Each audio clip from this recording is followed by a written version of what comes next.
संघीय ढांचे पर हमला कर रहे हैं। यानी आप केंद्र के अधिकार को मानने के लिए तैयार नहीं है, संसद के कानून को मानने के लिए तैयार नहीं है। ये पहली स्टेज होती है किसी भी देश में अराजकता फैलाने की, और अराजकता के बाद दूसरा कदम होता है देश को तोड़ने का। तो ये जो कोशिशें हो रही हैं, तो मैंने बताया आपको कि तमिलनाडु में सर्वदलीय बैठक बुला रहे हैं एम.के. स्टालिन, और कह रहे हैं इसका विरोध करेंगे, नहीं होने देंगे। उनके पास कोई अधिकार नहीं है इसको रोकने का। ममता बनर्जी सबसे ज़्यादा परेशान है, बौखलाई हुई है। उनको लग रहा है कि उनके पैर के नीचे से ज़मीन ही खिसक रही है। अगर एसआईआर पारदर्शी तरीके से हो गई तो आप मानकर चलिए कि पश्चिम बंगाल के 2026 के विधानसभा चुनाव में ममता बनर्जी लौटकर सत्ता में नहीं आने वाली, इसलिए उनकी बौखलाहट बहुत ज़्यादा है। और एम.के. स्टालिन जो कर रहे हैं वो दूसरे लोगों का साथ देने के लिए, और केंद्र विरोधी रवैया उनका जो है, वो चाहे हिंदी का मुद्दा हो, चाहे न्यू एजुकेशन पॉलिसी का मुद्दा हो, और एक मुद्दा अभी आने वाला है जो 2026-27 में आएगा, वो है डिलिमिटेशन का मुद्दा।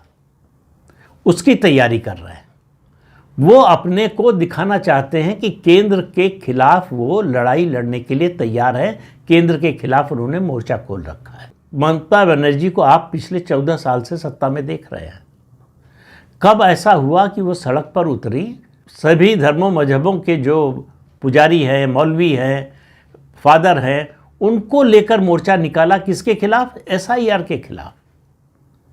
घुसपैठियों के खिलाफ ऐसा कोई मोर्चा ममता बनर्जी ने नहीं निकाला कभी, जब से मुख्यमंत्री बनी है।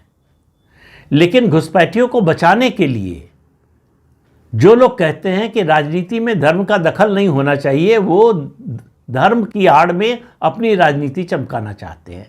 वही काम कर रही हैं ममता बनर्जी। तो ये मामला केवल एसआईआर का नहीं है, इसके पीछे गहरी साजिश है। इसके पीछे साजिश है इस देश को कमज़ोर करने की, इस देश की डेमोग्राफी बदलने की, इस देश की एकता और अखंडता को खतरे में डालने की, आंतरिक सुरक्षा को खतरे में डालने की।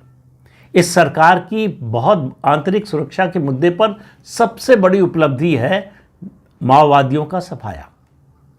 देश से माओवाद का लगभग सफाया हो चुका है। जो बचे खुचे हैं वो सब सरेंडर कर रहे हैं लगातार। और गृह मंत्री अमित शाह घोषणा कर चुके हैं कि 2026 तक माओवाद पूरी तरह से खत्म हो जाएगा भारत से।